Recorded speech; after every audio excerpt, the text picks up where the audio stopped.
Bonjour à tous, nous sommes le mardi 17 novembre, voici les titres de l'actualité. La France en état d'urgence, nous en avons parlé hier, François Hollande souhaite prolonger ce dispositif à 3 mois. La proposition sera soumise au Parlement ce mercredi. Mais que signifie concrètement l'état d'urgence? Quelles sont les conséquences dans notre département? Élément de réponse dans ce journal. Et puis malgré l'état d'urgence, les écoles ont ouvert leurs portes ce lundi. Les enseignants et les parents se sont maintenant posé la même question. Faut-il parler des attentats avec les enfants? Quel mot choisir? Nous sommes allés dans une classe de CM1 à la Chaise-le-Vicomte où beaucoup d'écoliers avaient encore besoin d'être rassurés. Enfin, une note positive. Le chantier naval des îlots de Noirmoutier reprend vie. Il a été ravagé en début du mois de novembre par un incendie. Grâce à l'aide d'entreprises, d'associations et de particuliers, son propriétaire se remet doucement au travail, même s'il reste encore beaucoup à faire. Mais on ouvre cette édition tout d'abord avec les réactions suite au discours de François Hollande. Ce lundi après-midi devant le Parlement, nous l'évoquions hier, le président de la République a réaffirmé la nécessité, je cite, d'éradiquer le terrorisme. À gauche, les parlementaires saluent l'engagement sans faille du chef de l'État, selon la députée de Vendée, Sylviane Bulteau, et soulignent que l'union sacrée est un devoir et une exigence morale pour Hugues Fourage. À droite, Bruno Retailleau, le sénateur de Vendée, qui est intervenu hier au Congrès de Versailles au nom du groupe des Républicains au Sénat, en appelle à une grande coalition contre l'État islamique avec des troupes au sol pour éradiquer définitivement Daesh. Intervention militaire massive également demandée par Véronique Besse qui exige des actes. Enfin, le député Yannick Moreau, qui était présent en Syrie au moment des attentats, demande lui au président de la République d'incarner le sursaut national et d'inclure l'État syrien dans la stratégie militaire. Et François Hollande a également annoncé devant le Congrès qu'il souhaite prolonger l'état d'urgence à 3 mois. Pour cela, il faut passer par le vote d'une loi. Elle sera présentée ce mercredi au Parlement. L'état d'urgence donne au préfet une série de pouvoirs. Mais de quoi s'agit-il exactement et quelles sont les conséquences dans notre département? Élément de réponse avec Samuel Grassi. Une fouille systématique des sacs à l'entrée de certains lieux, comme ce week-end au Vent d'Espace. Il va falloir sans doute s'y habituer, mais l'état d'urgence permet d'aller beaucoup plus loin. La loi date de 1955, elle permet de renforcer le pouvoir du préfet. Depuis samedi, le représentant de l'État en Vendée peut ainsi décider la mise en place d'un couvre-feu et limiter la circulation des personnes et des véhicules. Aucune mesure de ce genre n'est pour le moment envisagée. En revanche, des perquisitions peuvent désormais être menées de jour comme de nuit et le préfet de Vendée compte bien se saisir de cette possibilité. Il y a sur l'action policière, l'action de renseignement, un certain nombre d'investigations que nous avons lancées, que les services de police et de gendarmerie opèrent en ce moment et qui peuvent donner lieu à des mesures précises, notamment sur des perquisitions, mais vous comprendrez que je ne puisse pas en dire plus au moment où nous parlons. Des assignations à résidence ou des interdictions de séjour dans le département pourront être décidées. Le préfet de Vendée peut aussi, en théorie, contrôler la presse, les projections de cinéma, les représentations de théâtre. Il peut surtout interdire des manifestations, des réunions publiques et décider de la fermeture temporaire de salles de spectacle ou de bars. Face à la menace terroriste, certains lieux culturels du département ont de toute façon décidé de renforcer leurs mesures de sécurité. C'est le cas à La Roche-sur-Yon du Grand Air qui, pour le spectacle de ce mardi soir, a décidé de mobiliser plus de vigiles et de personnes à l'entrée. Une fouille systématique sera aussi mise en place. Même chose pour le Fusion, pour les différentes soirées de concert prévues ces prochains jours. Et vous retrouverez en fin d'édition l'interview intégrale du préfet de Vendée. Jean-Benoît Albertini revient sur le dispositif de l'état d'urgence en Vendée, avec notamment la mise en place d'un renfort de réservistes et le rappel d'anciens fonctionnaires de police à la retraite qui pourront, sur la base du volontariat, apporter leur aide aux forces de l'ordre. Il rappelle également qu'aucun territoire n'est à l'abri, mais reste évasif sur la question des personnes radicalisées ou fichées en Vendée. Le préfet annonce également Une prochaine réunion ce jeudi avec l'ensemble des maires de Vendée. Et puis le conseil départemental et l'association des maires de Vendée organisent une grande marche jeudi prochain. Départ à 18h, place François Mitterrand à La Roche-sur-Yon. Les élus de Vendée sont invités à porter leur écharpe tricolore et l'appel est évidemment lancé à la population en signe de solidarité avec les familles des victimes. Et après donc les terribles attentats de vendredi soir, la vie reprend tout doucement. Les écoles sont ouvertes. Parents et enseignants se posent maintenant la même question. Comment parler des attentats aux enfants? Faut-il d'ailleurs en parler? Oui, selon une grande majorité de pédopsychiatres, car les enfants sont sensibles aux angoisses des adultes. Il faut donc leur expliquer l'inexplicable.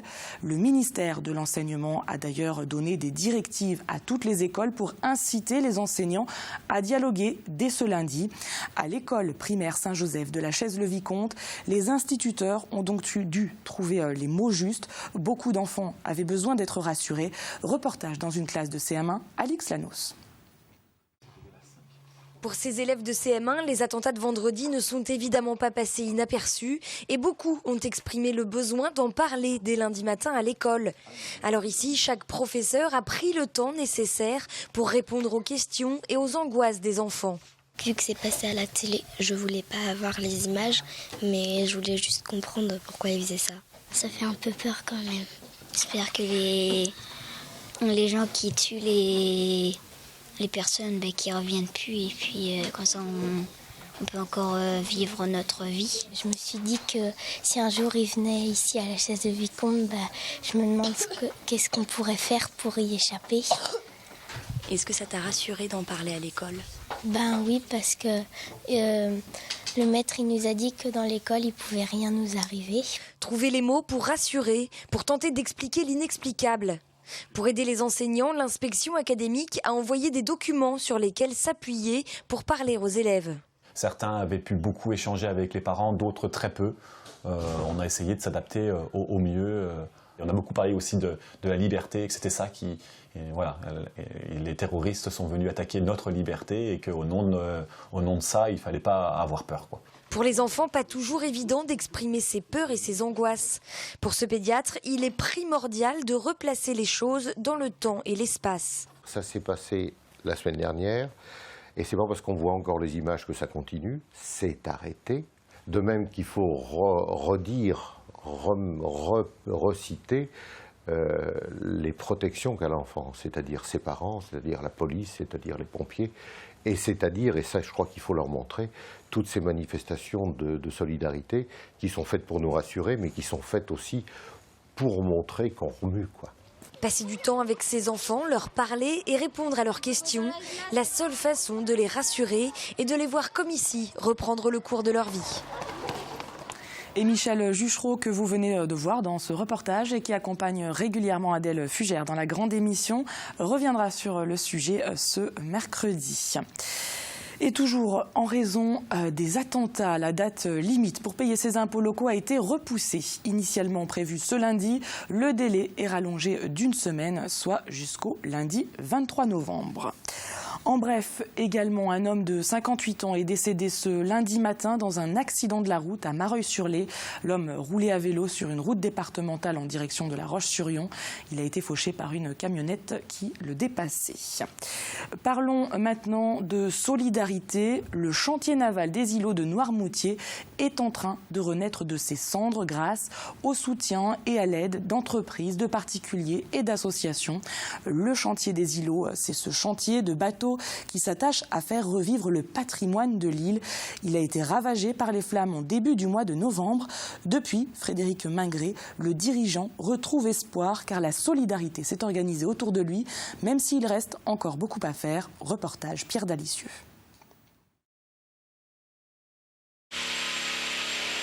Frédéric n'est pas du genre à baisser les bras dans son nouvel atelier qui lui a été prêté au pied levé pour une durée indéterminée. L'urgence, recommencer à travailler au plus vite. Il faut tout réinstaller, réfléchir tout de suite à comment on va positionner les machines, comment on va travailler. C'est un petit peu complexe. Ça, c'est un petit peu compliqué, mais voilà, ça va être notre lot quotidien pendant encore une petite dizaine de jours. Ici, des outils prêtés par les uns, donnés par les autres. Frédéric est plutôt bien entouré, et heureusement, car sur l'ancien chantier, il ne reste plus rien. Ici, c'est 15 ans d'installation de travail sur mesure, avec des outils parfois uniques. 15 ans disparus en quelques heures. C'est ce coup porté qui est le plus dur, parce que malgré l'enthousiasme de toute l'équipe, parce que c'est un vrai défi, un vrai challenge, c'est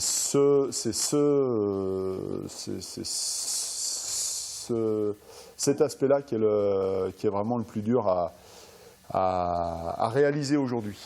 Dans ce hangar, c'est l'avenir du chantier des îlots qui est entreposé.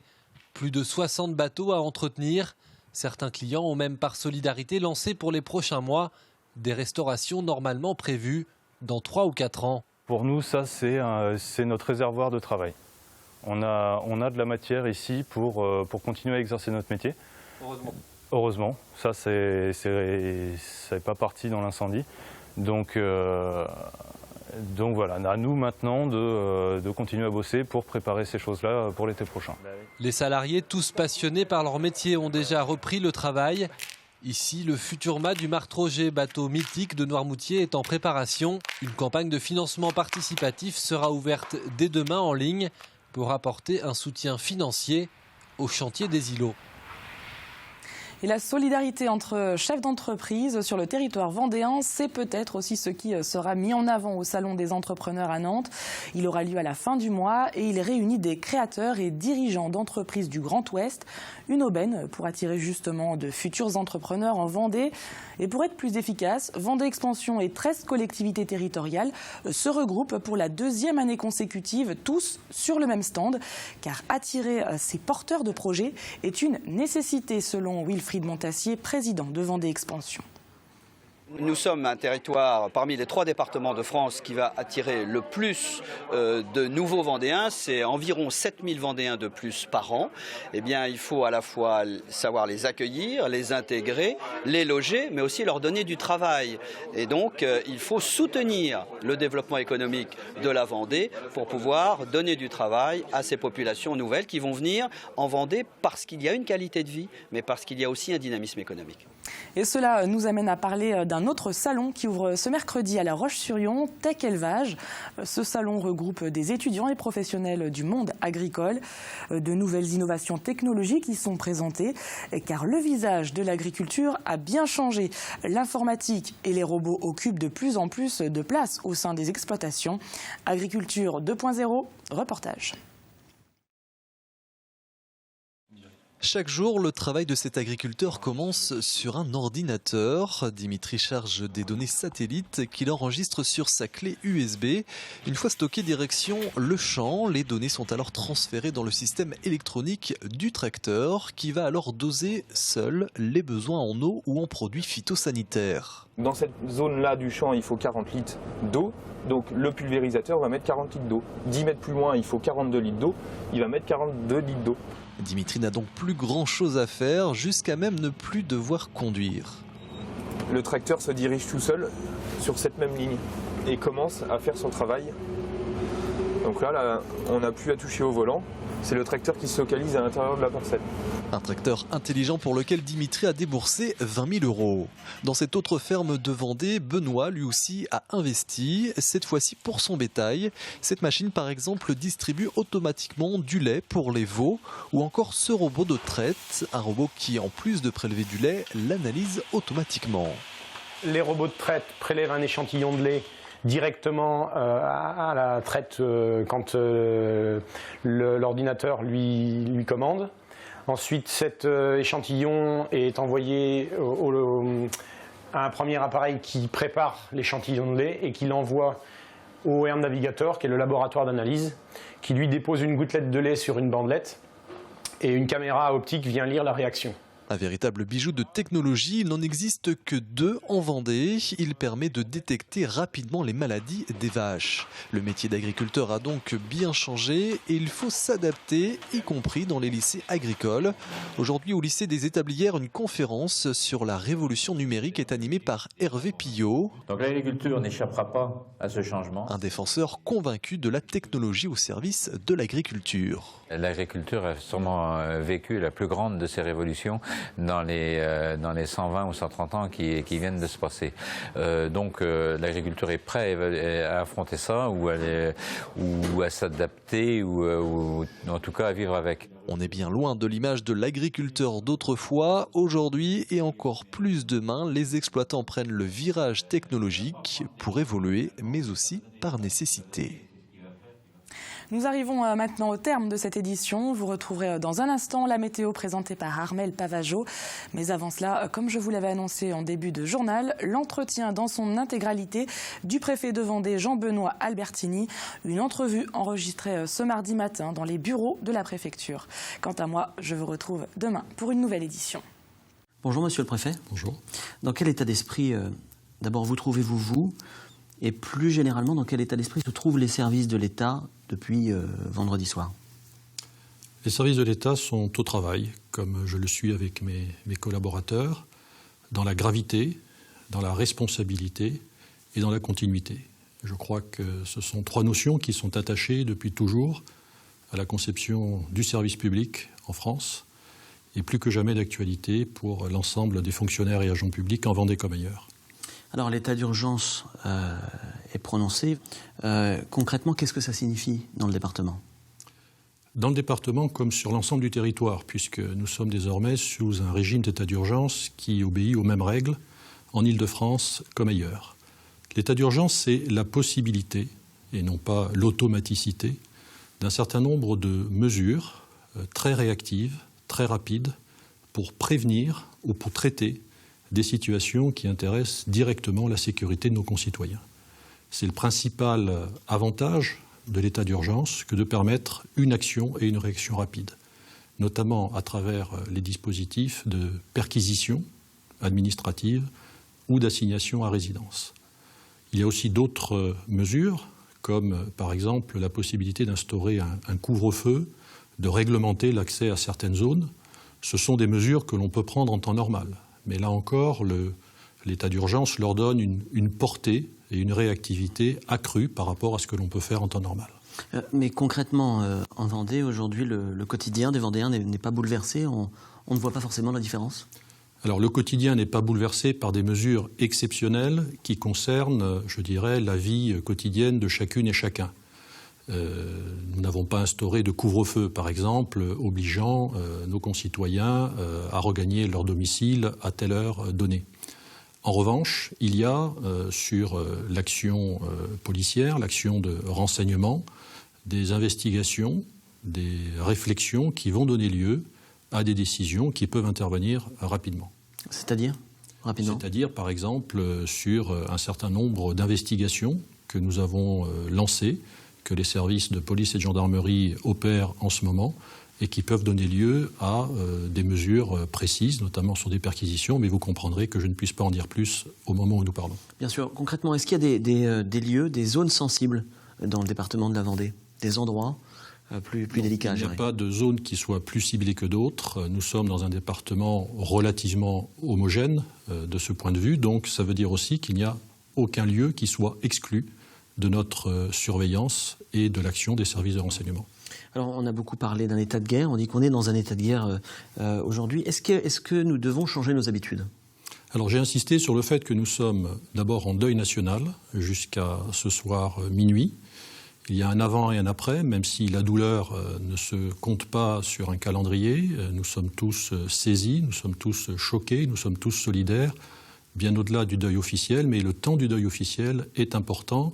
Et lorsque nous nous sommes réunis avec les élus du département, dès samedi matin, de bonne heure, nous avons voulu marquer, notamment dans les manifestations festives qui devaient avoir lieu ces jours-ci, qu'il fallait respecter ce temps du deuil et donc spontanément, ou sur suggestion des élus et des services de l'État, beaucoup de manifestations ont été annulées ou reportés. Ça, c'était important. Sur la vie quotidienne, désormais, il faut s'habituer à vivre dans la durée. Le président de la République a annoncé hier que l'état d'urgence serait prolongé de 3 mois après le vote d'une loi au Parlement, s'il en est ainsi. Ça ne veut pas dire que chaque geste quotidien va être bouleversé et que chacun va se sentir sous surveillance. C'est au contraire quelque chose qui doit être vécu de manière collective. Ce n'est pas les policiers, les gendarmes, les services de renseignement seuls qui sont confrontés à la menace terroriste. C'est notre vie quotidienne et je crois que les attentats de vendredi l'ont vraiment bien marqué. Il faut que nous soyons tous partie prenante, non pas les uns à la place des autres. Il ne s'agit pas de faire le travail des policiers et des gendarmes à leur place. Mais il faut se sentir concerné en tant que citoyen, en tant qu'élu, en tant que responsable associatif. Il faut se sentir concerné par ce qui s'est passé. Je crois que c'est le cas dans l'émotion.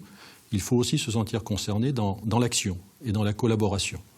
La collaboration dans le sens citoyen du terme, c'est comme lorsqu'il se passe quelque chose de grave dont on est témoin, on a recours au service de secours. Je pense à quelqu'un qui serait témoin d'un début d'incendie, par exemple. Il pense à donner l'alerte et à porter secours. En matière de sécurité face au terrorisme, ce doit être la même chose. Sans psychose, sans délation, c'est le risque. Mais simplement dans un réflexe citoyen tout à fait normal et que d'ailleurs, spontanément, beaucoup de nos concitoyens mettent en œuvre. C'est le risque dans le département, si tout le monde se sent concerné, d'avoir un engorgement de faits bénins à vérifier systématiquement parce que le citoyen appelle les services de police ou de gendarmerie. Alors, nous avons déjà en temps normal des situations de ce type où des dispositifs d'information fonctionnent. Je pense aux opérations lorsque un certain nombre de résidences secondaires sont vidées en hiver, les opérations tranquillité vacances qui permettent d'aviser la gendarmerie et la police pour qu'il y ait un regard plus attentif sur certains lieux à certaines périodes relèvent de la même logique. Simplement, cette fois-ci, elle est plus systématique. Et évidemment, chacun se sent aussi plus concerné, notamment en direction de certains lieux. Je pense aux grands rassemblements, qu'ils soient sportifs, culturels, festifs, pour des raisons évidentes. Je pense aux lieux publics emblématiques qui sont fréquentés par nos concitoyens. Je pense aux écoles, aux institutions universitaires. Tout ceci attire le regard, attire aussi une présence nombreuse et justifie que nous y soyons ensemble plus attentifs. Monsieur le préfet, il y a eu 2 alertes hier à Nantes, au lycée Saint-Félix et à la gare de Nantes, de fausses alertes. Faut-il s'inquiéter de cette proximité ? Il n'y a pas d'inquiétude et nous préférons tous vérifier et lever un doute plutôt que de laisser passer un risque d'action malveillante. Donc nos concitoyens doivent pouvoir trouver auprès des services de sécurité, police, gendarmerie, le conseil, l'assistance dont ils ont besoin et, le cas échéant, l'intervention. En ce moment, et spécialement au début de cette période difficile pour nous, que nous avons hélas déjà connue dans les mois précédents, il faut que le dialogue et l'écoute de la part des services publics en direction des habitants, de la population de la Vendée, soient une réalité très quotidienne, très réactive. Et donc les consignes sont données, elles sont valables en permanence, mais plus encore en cette période, pour que toute demande, tout appel, tout signalement puisse recevoir une réponse rapide. Monsieur le préfet, doit-on prendre également la mesure de dérive radicale dans le département ? Est-ce qu'il y a des personnes qui sont, on dit, fichées S en Vendée ? Aucun territoire en France n'est exempt de cette préoccupation et donc de cette action des services de renseignement, la Vendée pas plus qu'une autre. Alors, tout rassemblement est déconseillé. Cette recommandation est-elle durable ? Alors, elle était évidemment de rigueur, notamment pendant la période de deuil dans laquelle nous nous trouvons encore. Elle restera en vigueur pendant la durée de l'état d'urgence. Il faut regarder ces sujets avec discernement. Il ne s'agit pas, et beaucoup l'ont dit, et on ne peut qu'être d'accord, d'abdiquer toute volonté de vivre ensemble, de manifester aussi de la solidarité, de la compassion. Ce sera le cas, par exemple, de manifestations qui auront lieu forcément, et c'est heureux, pour témoigner de l'émotion et de la solidarité envers les victimes et de la détermination collective que nous pouvons avoir pour préserver justement cette qualité du vivre ensemble et cet attachement aux valeurs républicaines. Mais lorsque les mesures de sécurité nous paraissent insuffisantes, en liaison avec les maires, nous passerons aux organisateurs les messages qu'il faut pour renforcer ces mesures. Si le risque est trop grand, nous recommanderons l'annulation ou le report de la manifestation. Mais je rappelle qu'en temps normal, indépendamment de l'état d'urgence, l'organisateur d'une manifestation est déjà pleinement responsable de son bon déroulement. Cette responsabilité est évidemment la même, elle est même accrue pendant l'état d'urgence au pouvoir public, les communes en particulier, les services de l'État, sous-préfets, les préfets, avec le conseil des policiers et des gendarmes, de donner ces recommandations pour que ces manifestations ne soient pas systématiquement annulées. Ce serait vraiment le triomphe de la peur, et c'est évidemment le but de terroristes, mais que nous puissions en même temps garantir un niveau de sécurité suffisant à toutes celles et à tous ceux qui veulent y participer. Beaucoup stigmatisent aujourd'hui le manque d'efficacité des services de l'État, la réduction des moyens, la réduction des effectifs, etc. Qu'est-ce que vous leur répondez ? Je leur réponds que les services de l'État sont actifs quotidiennement et n'ont jamais été aussi actifs, qu'il s'agisse des forces de sécurité ou de toutes celles et tous ceux qui concourent à la réponse qui est attendue de nos concitoyens aux besoins de cohésion territoriale, cohésion sociale, sécurité.